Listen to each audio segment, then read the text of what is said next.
The Spin-Off Podcast Network. Raising capital or taking your business to the world? Investment Fix has everything you need to make it happen. This season, we're exploring the US market, the opportunities it offers, what it takes to grow a business there, and the best way to approach investors. The Investment Fix podcast. Tune in today. The Fold is brought to you by oOh!media, making brands unmissable and public spaces better across Aotearoa.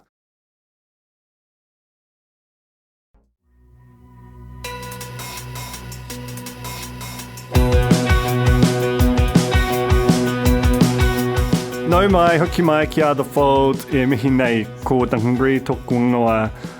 My guest today is Anna Rawhiti-Connell, who is the bulletin editor. So a lot of Fold listeners might be familiar with her work and her voice from there. If you don't know, the bulletin is our daily newsletter that basically tries to kind of wrap the key stories from the previous day in that morning and just be a great way to sort of get into the day.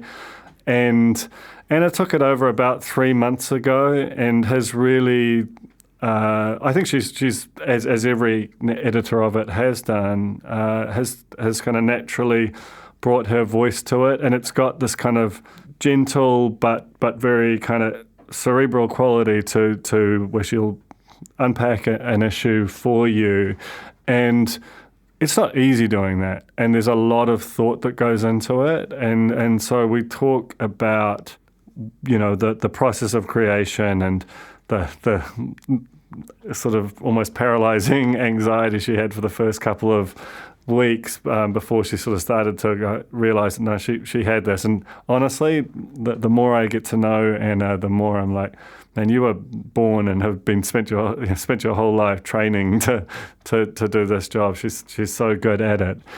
And we also lead into something which we were kind of announcing here for the first time, which is that she has recently accepted a role which I've had in my head for a while, and I never advertised it, just was like, I'm sure the universe will eventually provide this person, much as they did JNU with podcasts. But Anna has started very recently as our newsletters editor.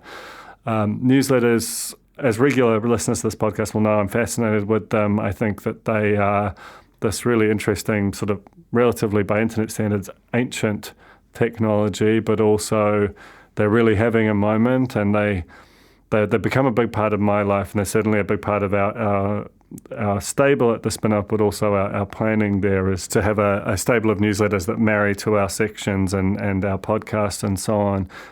Because I think that it feels like a salve to the maelstrom of content and the kind of often combative nature of social media. They just aren't like that. And so, you know, we've recently launched The Boil Up, which is written by Charlotte Muru Lanning, which is about food in Aotearoa, and she writes with this very thoughtful quality, but also gets amongst the snacks, and it's got that nice kind of tonal edge to it. The same with Stock Take, which Chris Schultz does, and the Weekend, which is our Saturday newsletter, which sort of gets you across what we've done over the week. And all of them have this beautiful voice to them, and we're looking to grow that stable over time, and really pleased to have Anna overseeing that.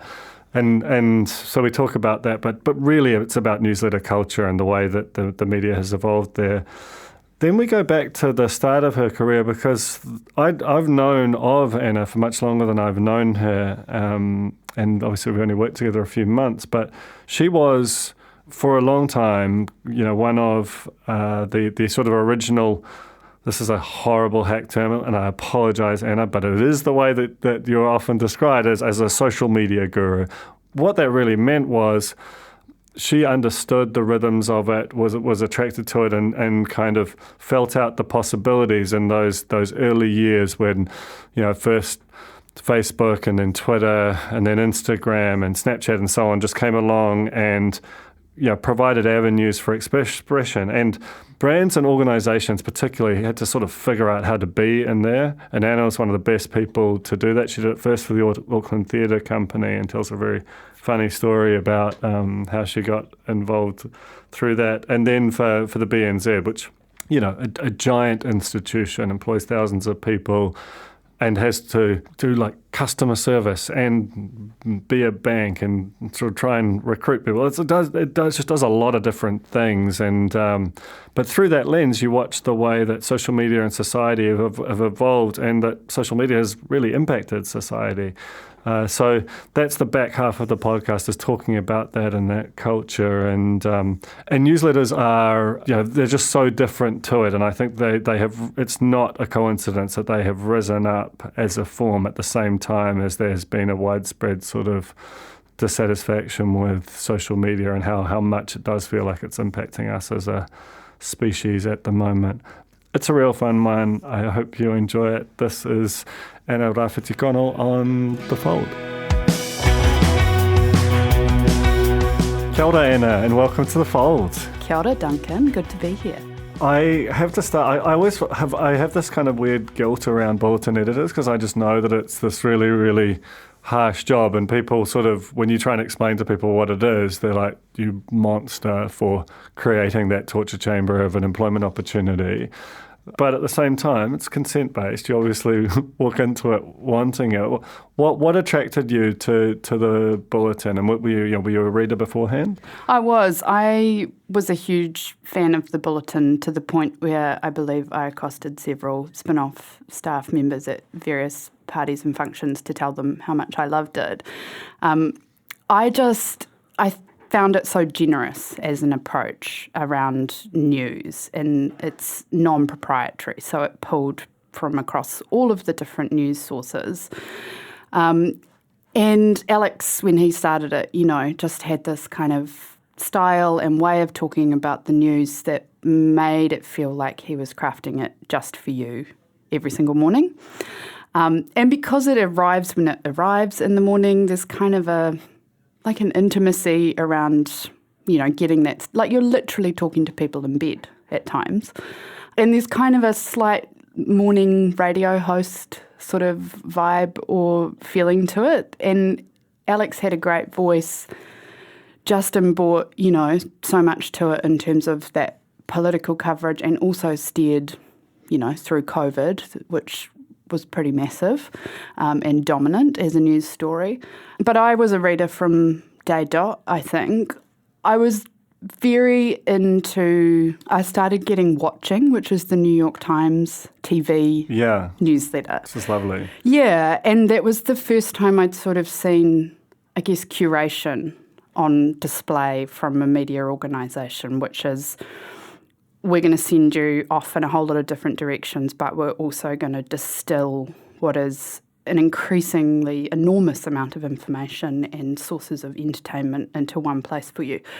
So I think I was getting that before I started getting the bulletin, and the bulletin just felt like it felt quite revolutionary from a media organisation to go, yeah, we're just going to point you all over the New Zealand news media landscape. Well, I think, thinking back to, I think it was Toby's idea initially, and it came out of us just talking about how bizarre it was that the newspaper had a real editorial hierarchy to it, and it had sections, and it was there was a real logic to it, and it was just a fantastic information delivery vehicle. The front page of a website has a totally different function. Like it presents as having the same function, but it has a different sort of set of drivers, largely economic drivers around, the frequency of stories and how they're performing, given that it's such a big, traffic driver for all of the stories that are created by the New Zealand Herald and stuff, that it wasn't actually performing that function of what most important stuff to know today. It was what are people clicking on the most right now, which is a totally different thing. And that was the idea of the bulletin initially, was to get back to that. Now, I think homepages have got a bit less that way since, because stuff has had its mission change and the Herald has gone to premium. But still, fundamentally, I think that idea holds. And, I think that's I love that it was seen by people like yourself as that. How have you found it since you've come in? You're now 3 months in, and it must take a while to sort of get your sort of head around how how to make it, right? Yeah, I was very surprised and delighted to be asked, and I was incredibly anxious for the first few weeks because the thing with newsletters is that once they're gone, there's no editing them. So I was deeply worried about, defamation or not accurately quoting something or, typos, just everything. And I felt nauseous, I'd say, solidly every morning for 2 weeks. But I feel like I'm in kind of a rhythm now. There were, days during that first couple of weeks where I was like, there's no news today, which is ridiculous because there's always news. But because the bulletin has that sort of short kind of feature right at the top where it takes one topic and explores it in a little bit more depth, this pressure every day to be like, what is the single most important thing? And not even just for today, but you're writing in advance of the next morning. And so you're constantly making this judgment call around, will this still have legs tomorrow? And I think that's the great thing in terms of what you say about the front page of a newspaper is those judicious calls around, is this part of a broader issue that's either going to continue developing or is really important to New Zealanders? There has to be, I think, for the bulletin in the way that there is the front page of a paper, a bar. It has to fit into a bigger jigsaw puzzle. And so I think about the bulletin, every morning when I pull, the final version of it together, I think about it as a jigsaw. And then I think about, I guess, the broader context in terms of, you start to see the rhythm of news as well. And I think that whilst, I was frantically getting my head around all the different kind of online news media sites, which I've been reading for years, way too much. But you start to see like what they put up at 5 a.m. and you start to see the build of a story.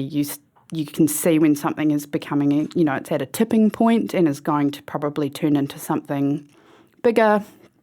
And you really start to get your head around the various journalists, all of their beats, their kind of style of writing. And so I can see things in the morning now and know that it's, from this particular person at the Herald, and therefore there'll be some reporting, but there'll also be some analysis, which just adds a bit of depth. So you do start becoming deeply familiar with the rhythms of online news sites and with the way journalists kind of tell stories. Yeah, and that's kind of one of the things I loved about the way that got to give him credit. That's something that Alex Bray very deliberately called it. He's no longer with us now, working at Q&A, and will be appearing on The Fold with Jack Tame in a couple of weeks. But which will be lovely to catch up with him. But I think he is first and foremost just a huge fan of journalism in almost all its forms, and he would source things from Farmers Weekly and he read very broadly, and I think that quality which you've absolutely kind of continued with is really integral to it, because this is a hard business and there's a lot of people doing great work, and it doesn't necessarily get its time on the front page, but it can be a crucial piece of the way that the bulletin has evolved to be a bit more of a thematic thing. And the other sort of thing, and as you say, newsletters have been around forever, and the bulletin's been around, I think, a bit over 5 years now, maybe 4 years. But they had a real sort of moment, it felt like, through the pandemic. Substack was obviously part of that, which was a kind of a business model change. But you're a big fan of the genre, right? What is it that attracts you to newsletters? So I love podcasts as well, obviously, and that felt like this new kind of thing many years ago now. And I started reading newsletters because a few of my favourite podcasters kind of, I guess, extended what they were able to talk about and share with podcast listeners via newsletters. And so there were these kind of adjunct extra little bits that you would get. And they just felt more intimate than other forms of media. And I think because they arrive in your inbox. I mean, it's quite regressive in a way. It's email, which most people, would describe as a plague in their life. And now we're in the midst of this very big kind of moment in terms of almost going back to this form of delivery. But it's more intimate, it's quieter. I find in terms of just being able to read something, think about it for 5 seconds, I don't have to do that with anybody else. It's not happening in an online public environment, so I can just file it away. And it's got kind of an ephemeral quality to it because you get it, you skim it, you might click out of it and read something else, and then you delete it and it's gone. So I think it's a really great way of engaging with so many different kind of ideas and topics without sort of feeling the weight of the world on your shoulders. And I also love the style in terms of writing that so many newsletter writers deploy now. It's got that kind of, I'm writing for you, it's bloggier. It is this thing where some of that stuff from the early internet has kind of re-emerged again, and I think goes back to some of that early sort of promise of what we were hoping or how we thought we would be able to talk to each other online. Yeah, I think that's that sense of we had something and it fell away without us really having it wasn't like we all collectively got together and thought, let's leave that sort of 2000s internet culture because we're building a better one. In fact, we just got sucked into this maelstrom of really what ultimately became this hyper public, hyper sort of share. Everything is pushing you to try and go mass, and we'll talk about that shortly because you've got a lot of experience and perspective on that too.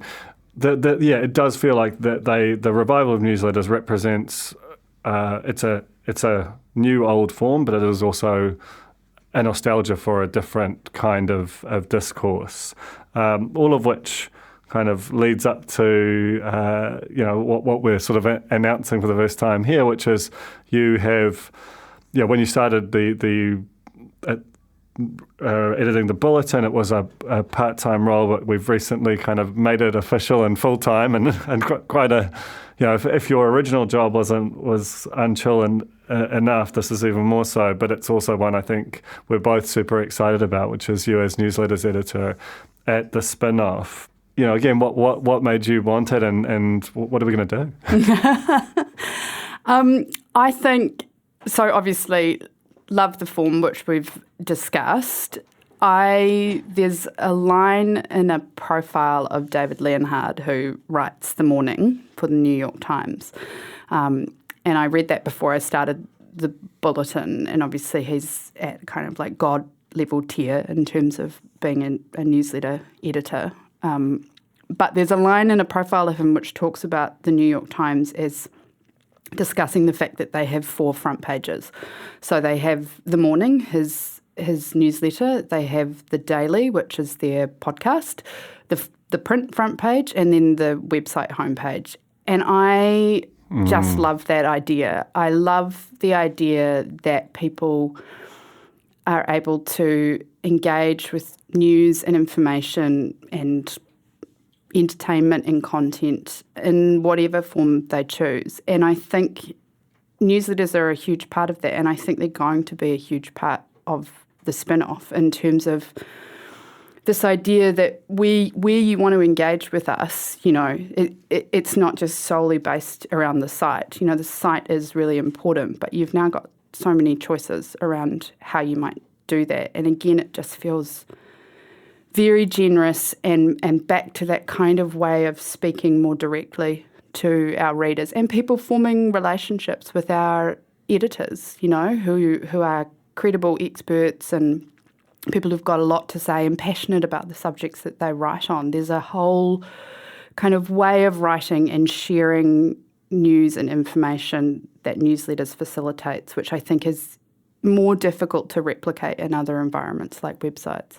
There's something, and we've touched on it a little, but about the way that you write when you're writing an email, because we do it a lot, and mostly it's one-to-one or one into a group. It can be in the same place you'll have like a little thread going that's a social occasion, another thing that's work-related. And there's something about the sort of fast mode of it that I think encourages good writers to write somewhat differently and often better than certainly that there's something about a formality that you feel like you need to do when you're creating a piece, making scare quotes here, for a website. And also that sense of this big audience that might just come across it. And because of the sort of social distribution channels, it's quite hard to turn the dial down there.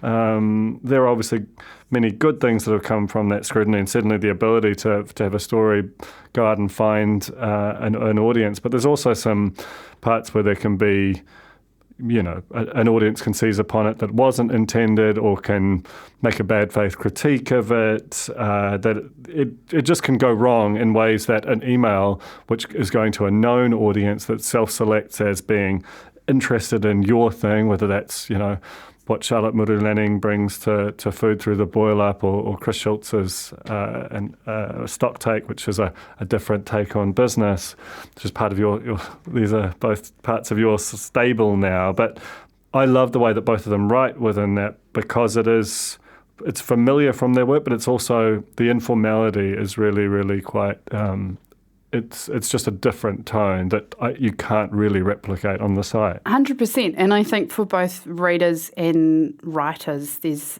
like a level of relaxation that comes with the form. I mean, I remember feeling like that when I first started writing for print, because I had been an online columnist for years. And I feel like I kind of always stayed in my lane, so didn't end up, starting a Twitter war with the things I was saying. But the sheer relief of writing for a magazine, which nobody can click a button in a magazine and send you angry feedback, which is really nice. And the fact that it, almost opposite to newsletters, it kind of just disappears into waiting rooms and people pick it up at various different kind of junctures. And I love that sort of, newsletters have got it, but almost in kind of, again, that sort of ephemeral form where it sort of just disappears again, and you don't carry it around heavily, just as just like flicking through a mag in a waiting room.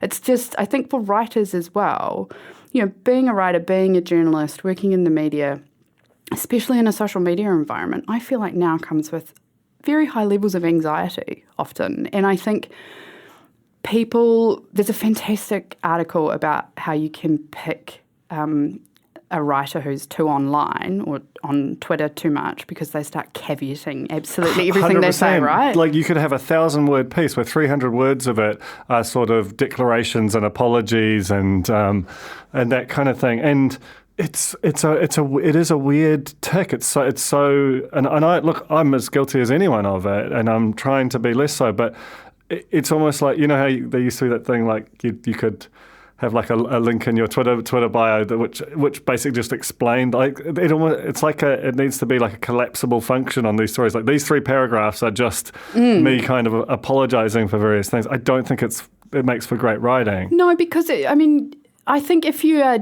genuine and sincere about the things that you are saying, and you're not setting out to deeply offend people, you cannot expect everybody to know and understand absolutely. I talk about that in the bulletin quite often if I'm writing on a subject where I've previously had zero subject matter expertise.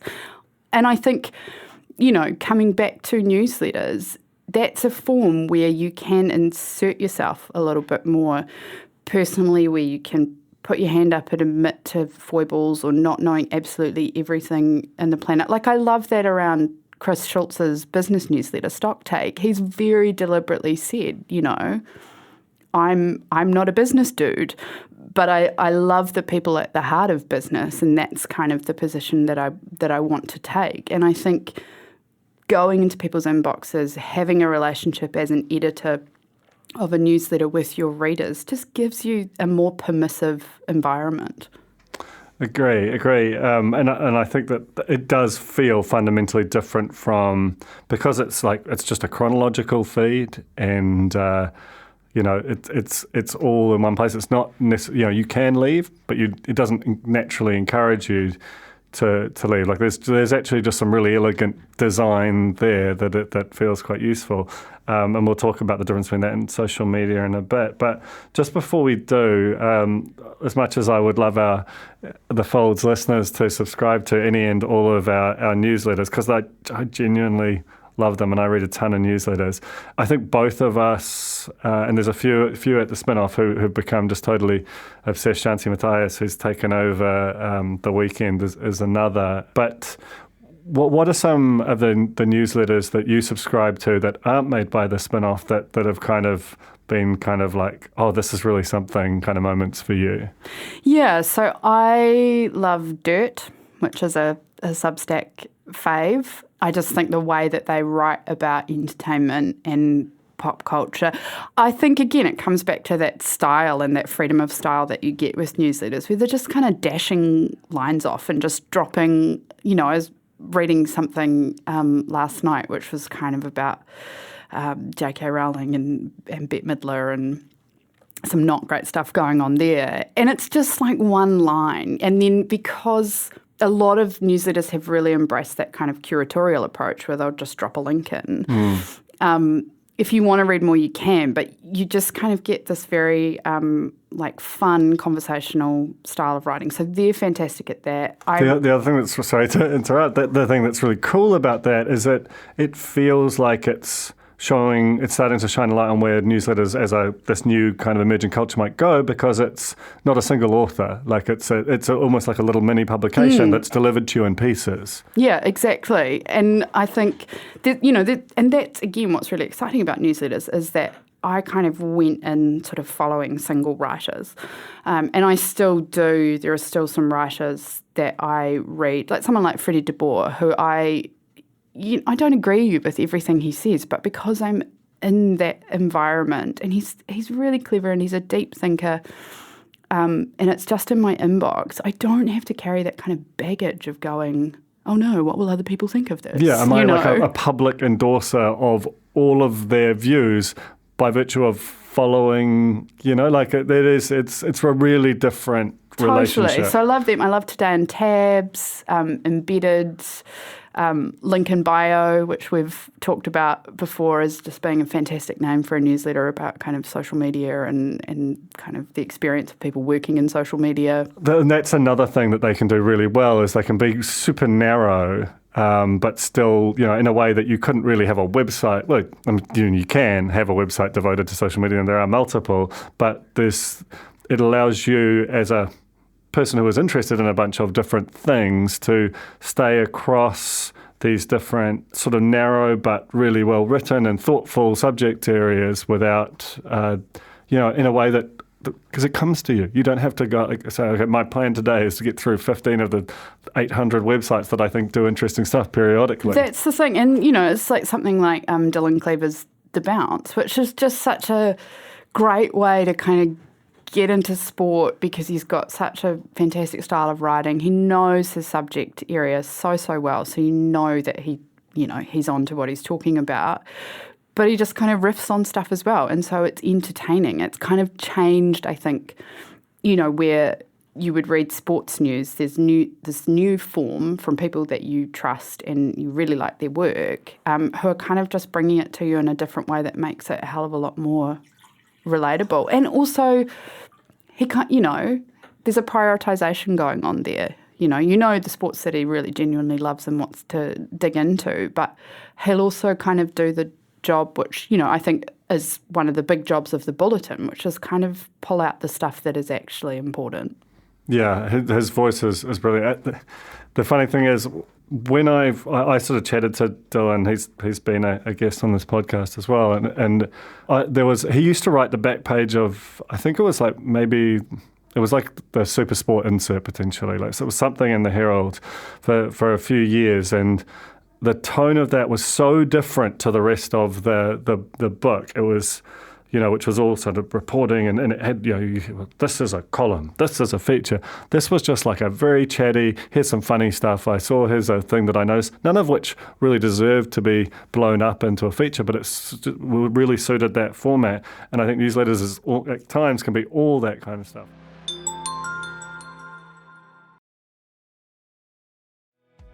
The Fold is brought to you by oOh!media, making brands unmissable and public spaces better across Aotearoa, with over 4,000 out-of-home advertising sites nationwide across both street furniture and retail centres. I'm super grateful to oOh!media for enabling us to make unmissable connections with Kiwis.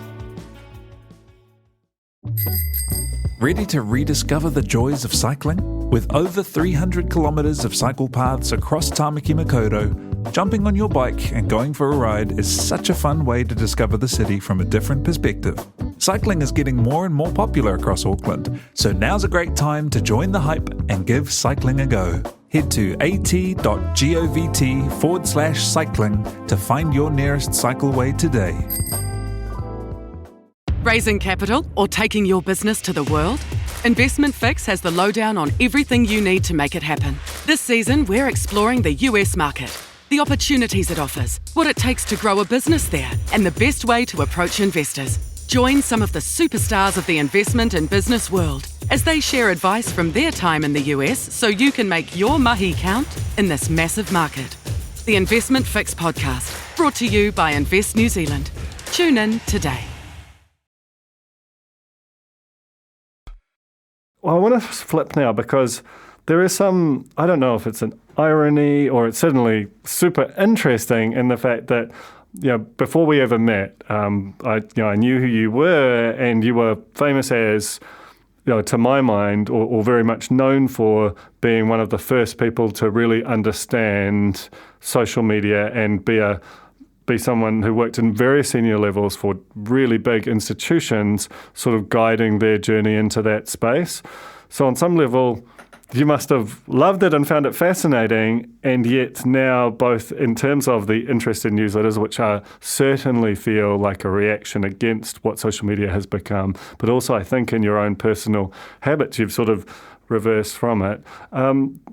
Tell me a bit about what drew you to social media in the first place, and then maybe a bit about what drove you away as well. Yeah, so it was entirely personal to start with. I was working for Auckland Theatre Company at the time in a kind of sponsorship and fundraising role, and I had joined Twitter. I joined Twitter because I'd seen Tim Minchin perform at the Auckland Festival many years ago, and I developed... It's the natural thing to do is join Twitter. Yeah, well, I think like the thing with Twitter, right, is that I still fundamentally believe, I think it's something Ryan Broderick has said about it, is that it's a fan app, and it's a fan app for current affairs and the latest celebrity meltdown and all sorts of stuff. So I joined Twitter because Tim Minchin was on Twitter, and I had a disgusting crush on him.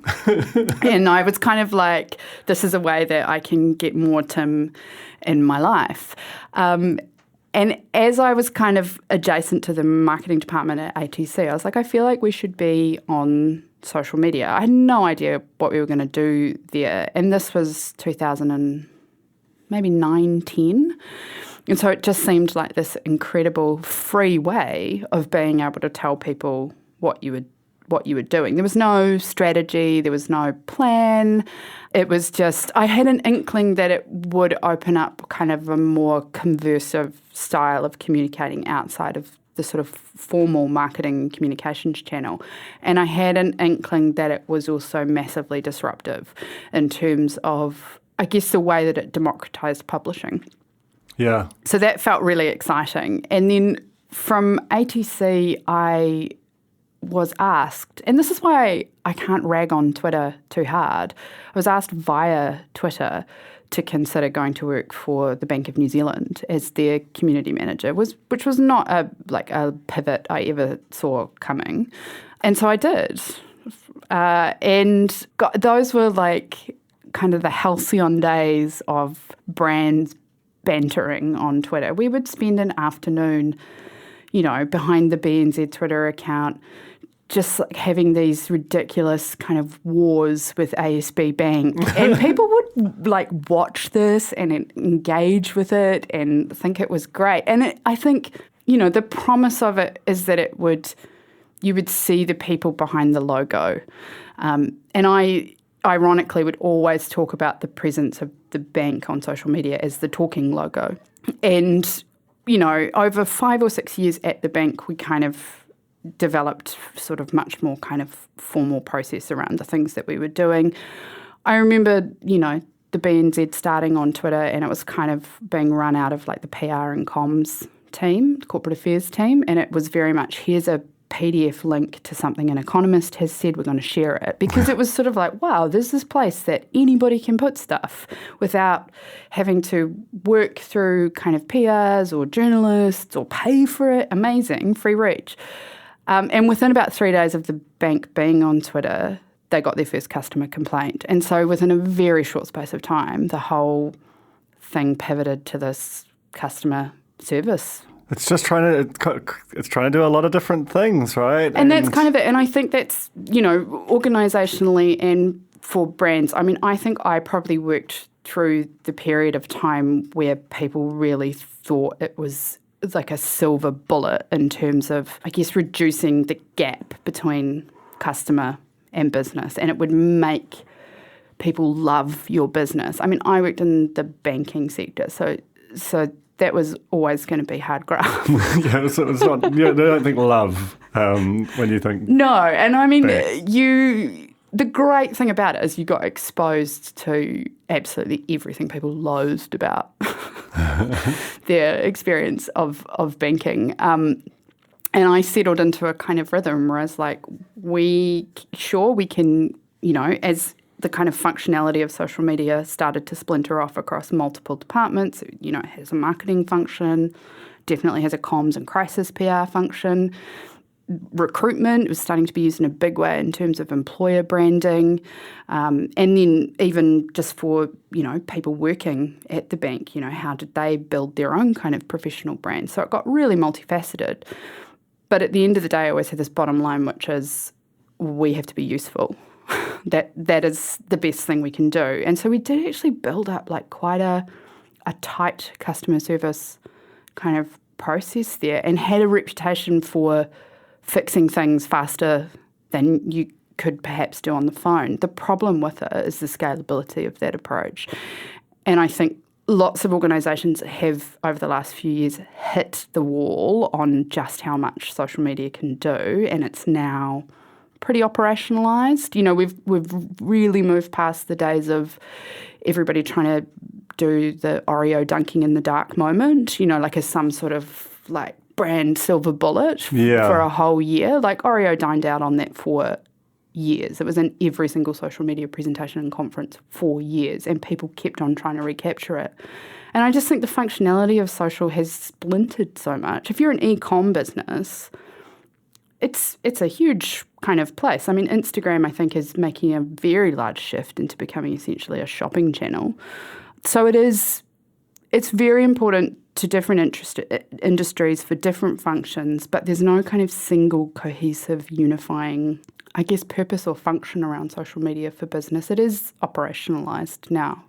But interestingly, I am constantly coming across people who are still sort of just landing on the beach going, social media, we should do something about it. Or people who work in social media who are dealing with the exact same stuff I used to, which is my executives don't understand it. It's not a dumping ground or a place to put things for free, So it's just weird. We've gone so far down a road, and yet it's this kind of new dawn breaking every day for people all the time.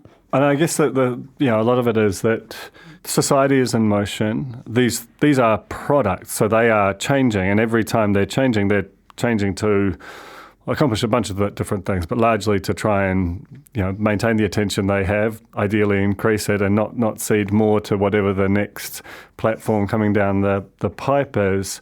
And not all of that is conducive to, in terms of all the different nudges that are deployed to making you have a nice time on social media, as the kind of saying goes. But the thing that's interesting to me is, like, I sort of think about And because there are so many different social medias, there is business social media, there are brand and band and journalist, and they all have their own sort of cultures and mores, and yet we just use this shorthand for it that means that we're all discussing like a bunch of different things, and is it any wonder we don't understand each other? The thing that I've been thinking about lately that I'd be sort of curious about, and which ultimately caused my withdrawal from it was, when the spin-off first landed on social media, it was really common for the comments to just fill up below a story when posted on Facebook that just a great story, or I found this really interesting, and heaps of people sharing it saying this was an interesting story. And now it feels like the same people, if they comment at all, it's just a complaint. And I know that this is the same writer writing a similar kind of story, but it's just become Facebook in particular, and there's all of the platforms have different attributes as far as their relationship with publishers go, but there is something about what is a normal thing that you can imagine someone doing. I sort of think that's a good place to start from, and it's not, there is still some small subsection of people who might share in that way, but for most people it's like, I'm going to denounce this thing, potentially without having read it, and that's just the sort of weight that sits on it, and I think it's why there is, a growing, certainly from my mind, and it's very hard to figure out where this to what extent this is informed by media or your own personal experience from it. But it does feel like, you talk to people that it comes around, that people just don't enjoy it as much anymore, and they view it in a much more complex way than the kind of starry-eyed way we did when you first came on to Twitter and just started, being a theatre company and it was fun, or even a bank and it was fun. And it being, weirdly it was. And, people would just talk to each other about, we would all watch TV together and tweet about TV. Or, we would use Facebook to, I don't know if you've ever gone back or, looked at your previous Facebook posts, but we would write in third person and just post like one line about, I am eating, Anna is eating toast right now, Yeah. Just ridiculous. And it felt like just this kind of incredibly quick, fast way to sort of maintain relationships and keep in touch with friends and family. And I do still think that's largely how I think about Facebook. I don't really use Facebook a lot. I mean, I think horribly, like as a writer over the years, I primarily used it to kind of just shill my own work. But I don't really post stuff there anymore. I do use Instagram for that purpose. That's probably my tightest little group. But I think I clocked that sort of like real lizard brain, reptilian kind of thing that Facebook in particular triggers. And I don't know why. It's definitely got something to do with the kind of layout and functionality of that environment, where people don't even read what's above, the comment box. They'll see some words and they'll just spit something out. And it does encourage, there's been quite a lot of research. It does encourage this very like almost primordial response in people, and they just throw something out. I shouldn't be flabbergasted by what I see on Facebook because, as I used to moderate the bank's social media pages. And when all this sort of misinformation, disinformation stuff around COVID and vaccination really started heating up, I perhaps was not as shocked as everybody else because, the bank used to get a lot of commentary around the Illuminati and the Jewish banking cabal and just a whole lot of like really, at the time, quite deep-seated conspiracy theories that have risen to the fore. I think it's just and I think LinkedIn does this as well because it's almost got an identical kind of feed structure to Facebook. It just encourages the most adamant responses where people are immovable on what they're saying. And that feels like sometimes they've gone somewhere specifically or hunted something out just to say that thing that they have said on 155 posts that day, And when that becomes the dominant mode of expression, if you are it's complicated, middle of the roady kind of thing, A, the whole sort of structure of the thing doesn't seem to push you to do that, and B, you see, if you're just seeing the extremes at war with one another, it doesn't feel like there's room to be in the middle ground. And getting back to newsletters, there's something about the kind of way they feel like they really push you to kind of, in that sort of digressive way, to sort of try and figure out what the muddle is. Well, I think they're like lower stakes, right? The experience is perhaps a little bit more passive, but you've also got all the, I guess, the delightful kind of accoutrements of styles of writing that have, I think, largely developed because of the internet and social media, but they're just in a safer space. Whereas social media now, I mean, I was on Twitter for a very long time, and I've deleted my account in the last couple of months, and I don't want to be one of those people that becomes like a martyr about that. But I just found it too noisy, and I think when I stepped into the job of the Bulletin, the thing that I really wanted to try and maintain was that kind of sense of being able to prioritise and to provide context. Like the thing that happened today that is getting sliced into the finest pieces on Twitter. You know, that's the thing about Twitter, is it like microplanes absolutely everything to death.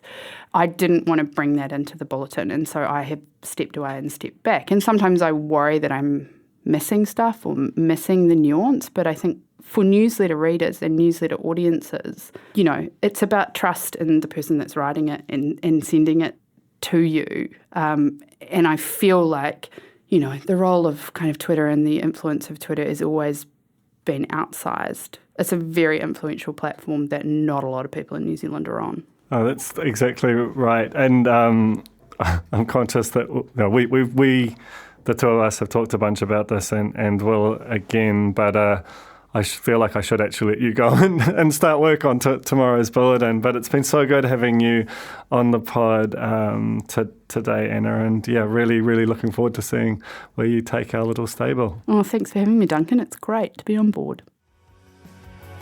The Fold was brought to you by the Spin-Off Podcast Network, together with Daylight. It was hosted by Duncan Grieve, produced by T.I. Butler, with production management by Rachel LaRue and series production by Jane Yee.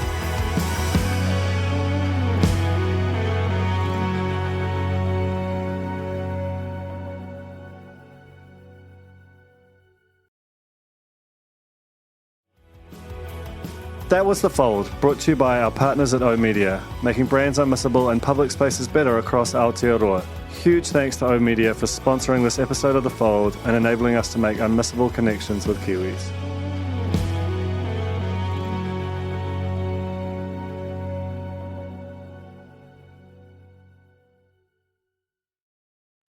Kia ora e te iwi, T.I. Butler here, podcast manager at The Spin-Off. If you enjoy listening to our podcasts, consider supporting our mahi by signing up to become a Spin-Off member at thespinoff.co.nz/donate. The Spin-Off Podcast Network.